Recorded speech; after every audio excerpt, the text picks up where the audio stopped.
Hey everybody. So today we are getting into 1.1 segment length part 2. All right. So just a reminder, when you're taking your notes on a separate sheet of paper, make sure to get this title at the top. Don't forget to also get the part 2 as part of your title. I'll need to see this when you turn your notes in at the end of the triad to get points for them. All right, so today is all about segment length, which, as you can imagine, is us finding the lengths of segments. A little reminder, a segment is basically, you can consider it a piece of a line. All right, so this is an example of a segment. Usually these points are named. We call it maybe A and B. Okay, that's a segment. And today we're going to be finding the length of the segment. Okay, the main way we're going to be finding the lengths of these segments is by using what's called the distance formula. All right, maybe something you've seen before. You might be a little intimidated by it because it looks scary, but it's really not that bad. So let's just kind of look through it real quick. So it's saying that distance equals the square root of x2 minus x1 squared plus y2 minus y1 squared. All right, a couple things to point out. This x2 and this, x1, these are not exponents. This is not, x to the power of 2, x to the power of 1. This is just saying our first x and our second x value. All right, same thing with our y's. We're going to be plugging in a one y value and then another y value. All right, and I'll show you a little bit more what that means. But that's all that is. Okay, after we get the numbers plugged in, we just do a little bit of math, and we're able to find the length of the line. So it's nice. This formula does a lot of the work for us. We just need to plug in the numbers. So again, don't be intimidated by it. All right. So yeah, if you haven't, go ahead and take a minute, copy down the distance formula here. This is a big one. So, having this in your notes, like anything else, is really important. Okay. Alrighty, so let's go on to our first example here. So it's asking us to find the length of segment PQ. All right, first things first. When you go to copy this slide here, all right, when you go to copy this graph, and any time we have a graph, you do not need to make it as detailed as it is here. Let me give you a quick example. If I were doing this on a separate sheet of paper, just for example, the first thing I would do is just kind of, maybe get a ruler, or it doesn't even need to be perfectly straight, but it helps, and make my x-axis, I'd make my y-axis, okay, and if you want to label them, it's not a bad idea. This is my x-axis, this is my y-axis, okay, and we just need to put some notches on each direction, okay. Here's a nice little, I guess, reminder on the way graphs work. This part here where the two axes cross is called the origin, okay. So if you ever hear that word, that's what we're talking about, is the middle of the graph. All right, on the x-axis, right here, the origin, that is 0 on the x-axis. Okay, when we start going to the right, that's in the positive direction. So this would be positive 1, positive 2, 3, 4, 5, 6. You don't necessarily need to write in the numbers, but that's us going in the positive direction. When we go to the left on the x-axis, we're going in the negative direction. So that'd be negative 1, negative 2, negative 3, 4, 5, and so on. Okay. When it comes to the y-axis, again, that center is 0. When we go up, we're going in the positive. When we go down, we're going in the negative. So positive 1, 2, 3, 4, 5, and negative 1, 2, 3, 4, 5. Okay, so that's what your graph should look like. You don't need to go any more detailed than that. Okay, so back to this. If you haven't yet, go ahead and plot these 2 points, P and Q. We have a point at 1, 1 and 5, 4. Here's another reminder. When you go to plot points, all right, you always first go on your x-axis, left and right, and then on your y-axis, up and down. Okay, so I can see I'm going to positive 1 on the x, positive 1 on the y. So on your notes, it probably looks something like this. You go to the right one, up 1, and you get your first point, and we'd call that P. Okay, at Q, again, if you can see, we're going to positive 5 on the x-axis, and then up to positive 4 on the y-axis. So go ahead and plot that up point on yours. Going to the right, 1, 2, 3, 4, 5. Wait, 1, 2, 3, 4, 5, yeah. And then going up 4, 1, 2, 3, 4. So right about there, there's Q. Okay, after you get those 2 points plotted, go ahead and just connect them with a line. Oh, let me make it red. Okay, so that's what your notes should look like. And let's find the length of this segment. All right, here's how we're going to do it.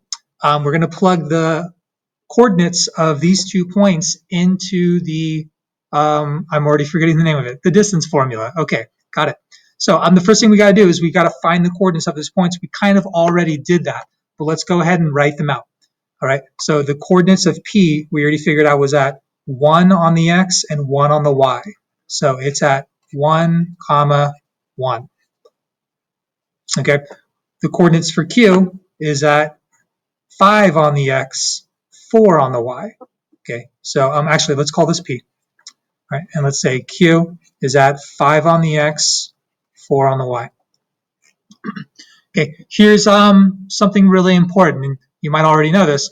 When you're writing out the coordinates of a point, it is always X, comma, Y. All right, this is always my X value, and this is always my Y value. Okay, try not to get them flip-flopped. It'll mess up your answer. Okay, so now that we have the coordinates, just going back real quick to the distance formula. If you notice, we have 2 different X values we're going to plug in and 2 different Y values. Okay, the question is which one is X1, which one is X2, which one's Y1, which one's Y2. Okay, all we need to do is label our points. Okay, and here's how I always recommend doing it. This is always going to be your first X value and your first Y value. Okay, so let's go ahead and label it X1, Y1. First X, first Y. Okay, and then over here, you probably guessed it, this is our second X value and our second Y value. So X2, Y2. Okay, labeling the points is really helpful because when we go to plug them in, we will make sure we get them in the right spots and we won't mess things up. Okay, so let's go ahead and let's write out the distance formula one more time. All right, by the way, instead of writing the word distance, I'm going to write PQ or segment PQ to represent the name of this thing.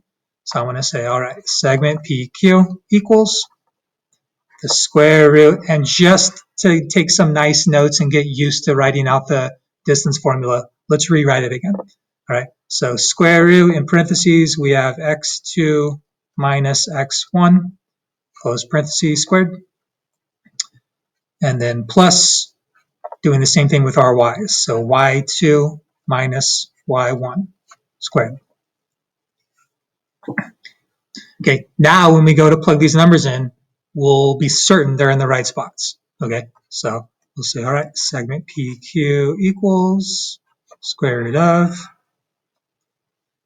Okay, and let's go ahead and plug these numbers in together. So it looks like x2, we've already labeled it, is 5. So I got a 5 minus x1, which is 1. Okay, close parentheses squared, plus doing the same thing with our y values. So it looks like y2 is 4 minus y1, 1. Okay, I'm going to close this a little closer. Okay, and don't forget squared.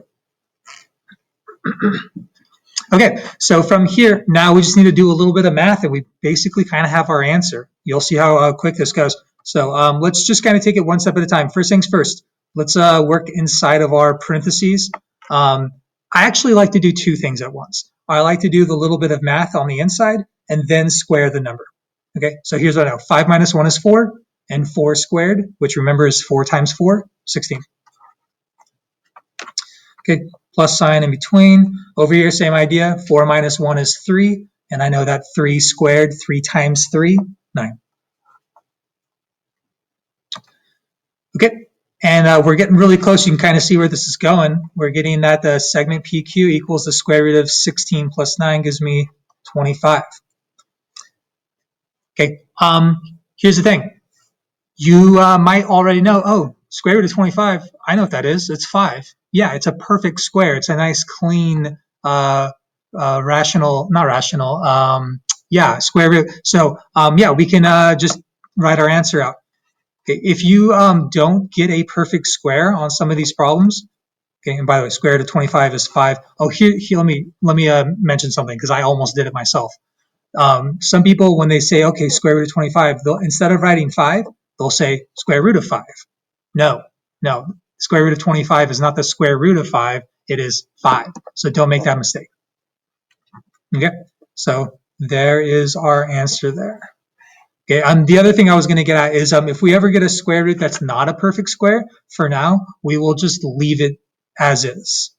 Okay, if you have a calculator and you want to type it in and get a decimal, that's fine, but I'm not sure if everybody has calculators right now.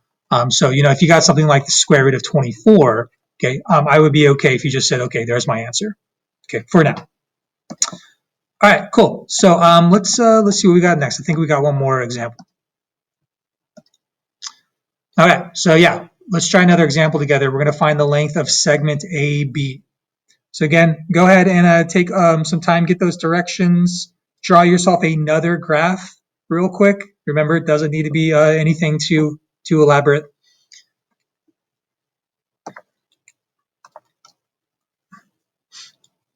Okay, so now that you have your problem copied, let's go ahead and take a look here. Okay, just like before, we're going to start by finding the coordinates of these 2 points. All right. Normally, when I work from left to right. So I'm going to start with point A, which, by the way, you could start with either point. It does not matter. Okay, but I'm going to start with point A. Here's what I noticed. It is at -2 on the x, +3 on the y. So let's go ahead and write it out. It looks like point A is at -2, 5. Oh, wait, why did I do 5? 3. Okay, yeah. By the way, if I ever make mistakes, just ignore it and try to do what should be right. On video lessons, I can't hear you guys go, Mr. Stone, it should be 3, not 5. Okay, so anyway, let's try B out. So B is at, looks like +4 on the x, -1 on the y. So +4, -1. Remember, always x, y. Okay, before we plug these into the distance formula, let's go ahead and label our points. Here's my first x and my first y. x1, y1. Okay, here's my second x and my second y. x2, y2. All right, now again, we'll make sure we get these in the right spots. All right, just to continue to take some good notes, let's write out that distance formula another time.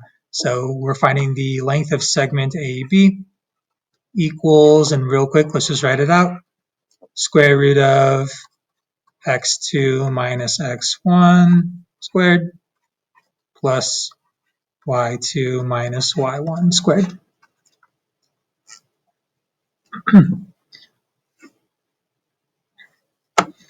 All right, so now we can plug in our numbers. We'll see what happens on this one. So we got segment AB equals the square root. All right, first thing, x2 going up here, looks like it's a 4, minus x1, which is a -2. All right, take a look what just happened here. We have a double negative. Okay, ignore this dot. All right, double negative. Remember, these minus signs, they are part of the formula. You will always have at least one minus sign or subtraction symbol, whatever. All right, but sometimes you'll subtract a negative number, you'll get that double negative. We'll worry about that in a second, but you guys remember that turns into a positive, right? Okay, let's worry about our y's first real quick. So y2 is a -1 minus y1, which is 3 squared. Okay, so yeah, this one's it looks a little different because of the negatives. That's kind of the the next step. So let's do some math here. Let's see what happens. Okay, so again, I'm going to do this in multiple steps because I like to. I know that a double negative turns into a positive. Some people like to do this sort of thing where they just kind of connect it and turn it into a big plus sign. You can do that if it helps, but if you know, you don't need to write anything. So this is really 4 plus 2, which is 6. 6 squared, 6 times 6, 36.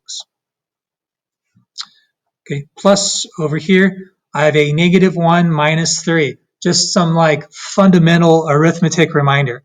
If you have two negatives, you combine them together to get a bigger negative. So -1 and -3 combine to get a -4.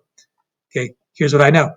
-4 squared Negative 4 times negative 4 is 16.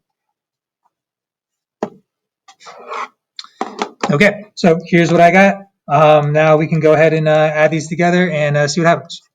So we're getting segment AB equals the square root of 36 plus 16, 52. All right, here's what I know. Square root of 52, that's not a perfect square. All right, so for this problem, you can be done. This can be your answer. All right, but in the future, when we get calculators, I'd probably want you to go one more step. Type in the square root of 52, and it looks like I'm technically getting 7.21. So I would go probably one more step and say, okay, the length of this line is 7.2. Okay, and normally, by the way, in this class, we're going to round one decimal place. So if this is 7.21, we just round this to 7.2. Okay, so that's the answer I'm going to write down. I'll take either right now, though. Something you'll hear me say over and over in this class. Does this make sense? Does it make sense that this line is 7.2 units long? If I go and look at this line, it looks like, yeah, like 7 units, just to kind of highlight what it is. From 0 to 7, that's 7 units right there. And this looks like it's a little bit longer than that. Yeah, about 7.2 units. Okay, so when you get answers in this class, especially because it's geometry and we can actually see things, check to see if it makes sense. Okay, because sometimes you'll think, oh, that doesn't make sense. Like say we got 52, just 52 as our answer, not the square root of 52, but 52. I would think this thing is not 52 units long. That doesn't make sense. Okay, check your answers. All right, so I'm gonna have you guys go ahead and try one of these out on your own, finding the length of segment AB. Again, if you notice these directions, they repeated from the last problem. I don't need you to keep writing the same directions over and over. Okay, so go ahead and get yourself a new graph here. Go ahead and plot these points. Okay, and again, I'm gonna have you try this all on your own. So find the coordinates of the points, write them out, plug them into the distance formula, see what you get. Okay, go ahead and try it on your own.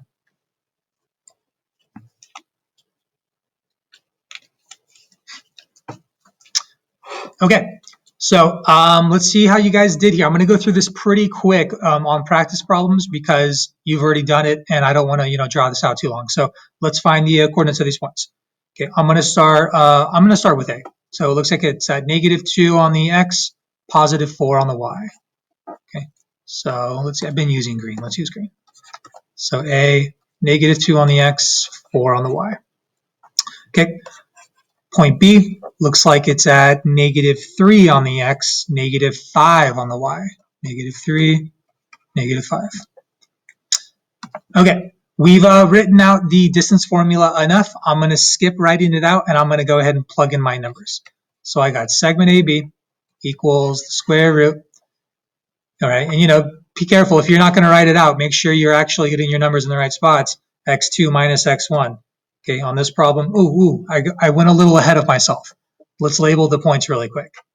Here's my first x and my first y, second x, second y. Okay, now let's plug it in. Okay, so x2 minus x1. x2 is a -3, minus x1, which is a -2. Getting another double negative there. Plus, same thing with my y's, y2, -5, minus y1, 4. Squared.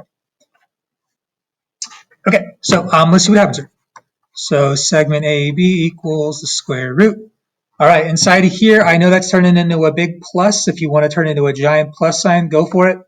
This is really a -3 plus 2. A little reminder. When you're combining negatives and positives, you will always subtract the numbers and keep the symbol of the bigger number. All right, so -3 plus 2 will give me a -1. Okay, if that kind of stuff is still sort of tough for you, you can always use a calculator. I don't mind. So I'm getting a -1, but -1 squared. If I square a -1 times -1, I'm getting a +1. Okay, so if I'm going to do both steps in one, I'm actually going to get a +1 here. Okay. Moving over here, I have a -5 and a -4, which gives me -9. -9 squared will give me a positive 81. Okay, and let's see, let's make that look nicer. Now I've got segment AB equals the square root of 82. All right, square root of 82, not a perfect square. So if you left your answer as that, that's perfectly fine. I'm going to type it in really quick. Looks like we're getting a 9.05. Okay, 9.05. If we're going to round one decimal place, that 5 is going to round the 0 up to a 1, right? So we're going to write this as 9.1. Okay, let's keep going. We're getting close here, guys. I think we just have this one last slide. Okay, so find the length of EF and GH. Are they congruent? All right, there's a word maybe I haven't said yet, but you will hear all the time in this class, congruent. Congruent means, are they the same length? Okay, same length. All right, it's kind of another word for equals, but we use congruent when it comes to geometry because we're actually talking about physical lengths and whatnot and sizes. Okay, so find the length. Let's see what happens. So I'm going to go ahead and plug this in. There's no graph here, which is nice. We have our points, so let's go ahead and label them. So this is going to be my first x, first y, and this is going to be my second x, second y. All right, and let's go ahead and plug this into the distance formula. Okay, this thing's segment EF equals the square root. And again, we've written out the distance formula a couple times now, so let's go ahead and just plug it in since we're starting to memorize it. Okay, x2 minus x1. x2 is a 5 minus x1, which is a 1 squared. All right, over here, y2 minus y1. y2 is a 1 minus y1, 4 squared. All right, so let's see what happens. So we're getting segment EF equals the square root. And again, I'm going to do both steps in one. 5 minus 1 is 4. 4 squared is 16. Over here, 1 minus 4 is a negative 3. Negative 3 squared is a positive 9. All right, so we've seen these numbers before. It looks like we're getting EF equals the square root of 25. All right, and again, we know the square root of 25 is a perfect square, so we're going to get a nice clean 5. Okay, so that's how long EF is. The question is how long is GH? Okay, and are they congruent? Are they actually the same length? So I'm going to use this as the practice problem. Go ahead and copy this down if you haven't. Go ahead and plug those numbers into the distance formula and see what you get. Okay, take a second, do it.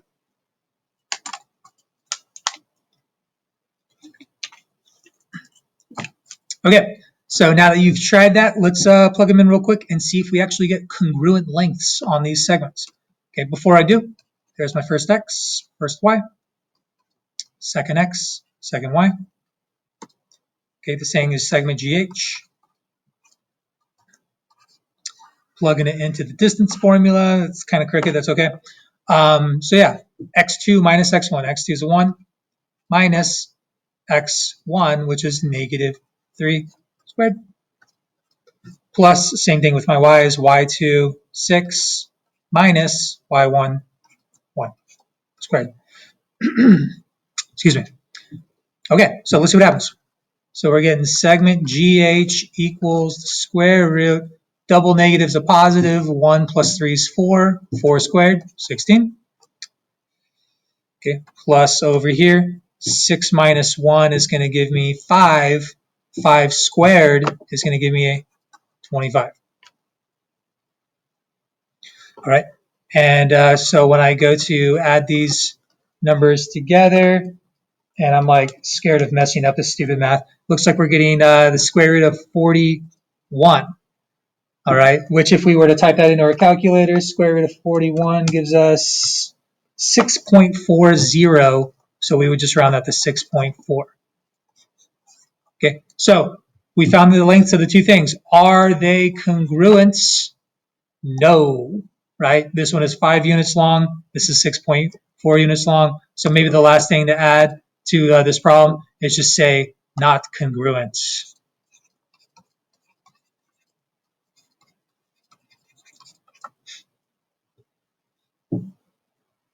Okay, cool. So that is our lesson, distance formula. It's not as scary as it looks. I hope you kind of realized as we went through this. Tomorrow, you'll be having an assignment on this. All right. So I hope you guys have a good one. I'll talk to you later.